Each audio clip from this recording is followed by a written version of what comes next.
Hey everyone, welcome back to the channel. In today's video, I'll show you how to check your bank balance in the PhonePe app. It's super quick and easy.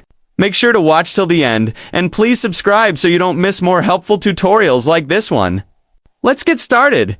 First, open the PhonePe app on your smartphone. Make sure you're logged into your account and that your internet connection is stable.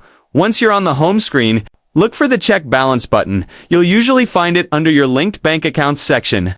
Tap on it.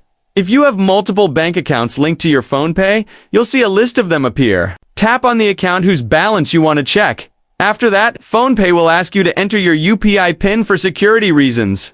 Once you do that, the app will instantly show your available bank balance right on the screen. Once you've seen your balance, you can tap Done to exit and go back to the main menu. And that's it. You've successfully checked your balance in the PhonePe app. This is a simple way to keep track of your funds without needing to open your bank's app or visit an ATM.